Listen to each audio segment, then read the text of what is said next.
Hello friends, welcome to Pebbles. நான் இன்னைக்கு செய்ய போறது மாங்காய் பாயாசம். அதாவது மாம்பழம் கிடையாது, மாங்காய். மாங்காயை வந்து நல்லா தோல் சீவிட்டு அதுக்கு அப்புறம் கிரேட் பண்ணிட்டு இதை வந்து தண்ணியில ஒரு 2 நிமிஷம் 3 நிமிஷம் வரைக்கும் நல்லா கொதிக்க வச்சு அந்த புளிப்பு ஃபுல்லா நம்ம எடுத்துறணும். இதை வந்து நல்லா துணியில வந்து அதாவது புளிஞ்சு எடுத்துட்டு இதை ஃப்ரிட்ஜுக்குள்ள வச்சுக்கலாம். அதே மாதிரி பால் கூட நம்ம சர்க்கரையும் நல்லா கொதிக்க வச்சு இதையும் வந்து ஃப்ரிட்ஜில் வச்சுட்டு அதுக்கப்புறம் ரெண்டையும் மிக்ஸ் பண்ணி செய்ய போகிறோம். வாங்க எப்படி செய்கிறதுன்னு பார்க்கலாம். தேவையான பொருட்கள் நம்ம வந்து 1 லிட்டர் பால் எடுத்துக்கலாம்.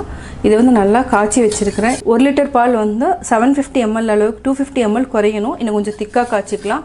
இதுக்கு வந்து ஒரு பச்சை மாங்காய் எடுத்துருக்கிறேன். இதை திருவி வச்சுருக்கிறேன். திருவி தண்ணியில் வந்து போட்டு வச்சுருக்கிறேன். இதுக்கப்புறம் இதையும் நம்ம வேக வைக்கணும். தேவையான அளவு சர்க்கரை. இதுக்கு வந்து பாதாம் முந்திரி எடுத்துக்கலாம், அதாவது கிரேட் பண்ணி போட்டுக்கலாம். அதாவது லாஸ்ட்டில் இதுக்கு வந்து ஏலக்காயெலாம் எதுவுமே போட வேண்டியதில்லை, ரோஸ் எசன்ஸ் மட்டும் நம்ம ஆட் பண்ணிக்கலாம். ஃபஸ்ட்டு நம்ம இதையை இன்னும் கொஞ்சம் நல்லா திக்காக காய்ச்சிட்டு சர்க்கரை ஆட் பண்ணி கொதிக்க வச்சு ஃப்ரிட்ஜில் வச்சுக்கலாம். இப்போ எப்படி செய்கிறதுன்னு பார்க்கலாம்.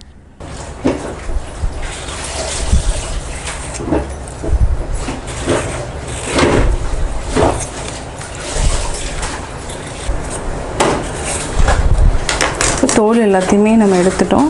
தோல் சீவிட்டு இந்த மாதிரி கட் பண்ணிக்கலாம். இப்போ இதை நம்ம சீவி தனியாக எடுத்துக்கலாம்.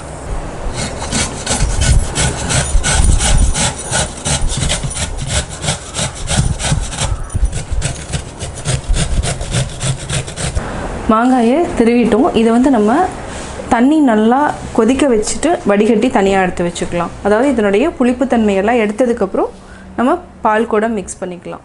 நல்லா கொதிக்க ஆரம்பிச்சிருச்சு. ஆல்ரெடி காய்ச்சி வச்சுருக்குறோம். இன்னுமே நல்லா திக்கானதுக்கப்புறம் நம்ம சர்க்கரை போட்டுக்கலாம். அதாவது சர்க்கரை வந்து ஒரு 5 நிமிஷத்துக்கு முன்னாடி போட்டாலே போதும். இதுக்கு முன்னாடி இருந்து கொதிக்கணும்ல. சர்க்கரை கரையிற அளவுக்கு விட்டுட்டு நம்ம வேறு பாத்திரத்தில் மாற்றி ஃப்ரிட்ஜில் வச்சுக்கலாம். நல்லா கிளறிட்டே இருக்கணும், இல்லைன்னா அடி பிடிச்சிரும்.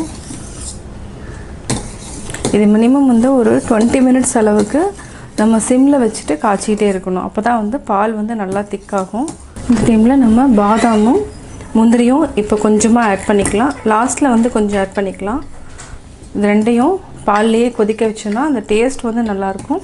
அதாவது சாப்பிட்றப்ப வந்து நரன்னு இருக்கும். இப்போ பால் நல்லா திக்காயிடுச்சு. இப்போ சர்க்கரை ஆட் பண்ணிக்கலாம். இதை நல்லா மிக்ஸ் பண்ணி விடுங்க. சர்க்கரை கரைஞ்சோன்னையும் நம்ம ஆஃப் பண்ணிக்கலாம். இது வந்து ஃபஸ்ட்டு ஸ்டெப். நம்ம வந்து பாலை காய்ச்சிட்டு அதாவது லாஸ்ட்டில் நல்லா பால் திக்கானதுக்கப்புறம் ஒரு 5 நிமிஷத்துக்கு முன்னாடி சர்க்கரையை போட்டு கரைச்சிட்டு பாதாம் முந்திரியும் நம்ம ஆட் பண்ணுறது ஃபஸ்ட்டு ஸ்டெப். செகண்ட் ஸ்டெப் வந்து துருவி வச்ச மாங்காயை நம்ம வேக வைக்கணும். ஒரு சிலருக்கு கலர் பிடிச்சதுனாலும் கலர் வந்து ஆட் பண்ணிக்கோங்க. நான் வந்து கலர் ஆட் பண்ணல. இப்போது சர்க்கரை நல்லா கரைஞ்சிடுச்சு. இன்னும் நல்லா கொதிச்சுட்டு தான் இருக்குது. இப்போ நல்லா பால் திக்காயிடுச்சு. ஆஃப் பண்ணிவிட்டு நம்ம வேறு பவுலில் மாற்றிக்கலாம். ஃபேனுக்கு கீழே ஆற வச்சுட்டு நீங்கள் ஃப்ரிட்ஜுக்குள்ளே எடுத்து வச்சுக்கோங்க. மாங்காயை திருவி தண்ணி ஊற்றி வச்சுருக்கோம். புளிப்பெல்லாம் எடுத்துடும். மாங்காய் வெந்ததுக்கப்புறம் ஆஃப் பண்ணிக்கலாம். அதுக்கப்புறம் நான் சொல்கிறேன் என்ன பண்ணுறதுன்ட்டு. நல்லா வெந்துடுச்சு. அதாவது 2 மினிட்ஸ் வரைக்கும் நல்லா கொதிக்க வச்சுட்டோம். இதை வந்து வடிச்சுக்கலாம் நம்ம. அதாவது துணியிலையும் வடிக்கணும். ஃபஸ்ட்டு வந்து தண்ணியை வடிச்சிட்டு மேலே பச்சை தண்ணியை ஊற்றி நல்லா வாஷ் பண்ணிக்கணும். அப்போ தான் வந்து அந்த அதாவது புளிப்புத்தன்மை இருந்ததுன்னா பால் கெட்டுரும். இப்போ ஆஃப் பண்ணிக்கலாம். பாலில் வந்து இந்த புளிப்போடு ஊற்றுட்டுனா பால் வந்து பெருத்து போயிடும். கீழே வந்து இந்த மாதிரி வச்சுருக்கேன், அதாவது வடிகட்டுறதுக்கு வச்சுருக்கேன். துணி ஏதாவது இருந்துச்சுன்னா எடுத்துக்கோங்க. இதிலே வந்து நம்ம மேலே பச்சை தண்ணி ஊற்றிக்கலாம். அதாவது பன்னீர் வந்து நம்ம செய்கிறப்போ இந்த லெமன் ஜூஸ் ஊற்றினா எப்படி இருக்கும், அதை வந்து நம்ம புளிஞ்சு எடுத்துறோம் இல்லையா, அதே மாதிரி தான்.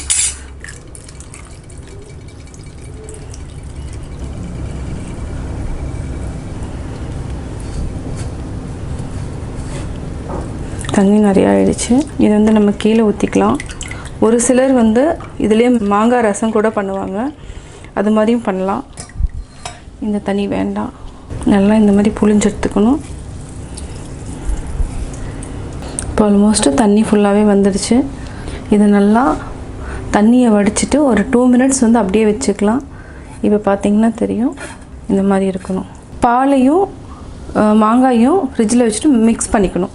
லாஸ்ட்டில் வந்து நம்ம ரோஸ் எசன்ஸ் வந்து ஆட் பண்ணிக்கலாம். இப்போ தேவையில்லை. இது வந்து நம்ம ஃபேனில் ஆற வச்சுட்டோம். அதாவது இது ரெண்டையுமே நல்லா ஆற வச்சுட்டோம். இப்போ ரெண்டையுமே எடுத்து ஃப்ரிட்ஜில் வச்சுக்கலாம். நல்லா சில்லானதுக்கப்புறம் ரெண்டையும் நம்ம மிக்ஸ் பண்ணி கலக்கணும். அதுக்கு முன்னாடி நான் வந்து பாலில் மட்டும் ரோஸ் எசன்ஸ் வந்து மிக்ஸ் பண்ணிக்கிறேன். ரொம்ப தேவையில்லை. ஒரு 3 ட்ராப் அளவுக்கு யூஸ் பண்ணிக்கிறேன். ஒரு சிலருக்கு இது பிடிக்கலைன்னா ஏலக்காய் ஆட் பண்ணிக்கோங்க. பட் இந்த மாங்காய் பாயாசத்துக்கு வந்து ஏலக்காய் இதெல்லாம் எதுவுமே தேவையில்லை. ஏலக்காய் போட்டிங்கன்னா டோட்டலாக டேஸ்ட் மாறிடும். பெட்டர் வந்து ரோஸ் எசன்ஸ் மட்டும்தான் நல்லாயிருக்கும். இந்த ரெண்டையுமே வந்து நம்ம சூடாக இருக்கிறப்போ இந்த பால் கூட மிக்ஸே பண்ணக்கூடாது.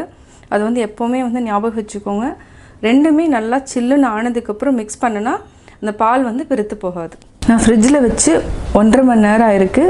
1.5 ஹவர்ஸ்க்கு அப்புறம் பார்த்திங்கன்னா நல்லா, அதாவது பால் அந்த சர்க்கரை எல்லாமே நல்லா சில்லுன்னு ஆயிருக்கு.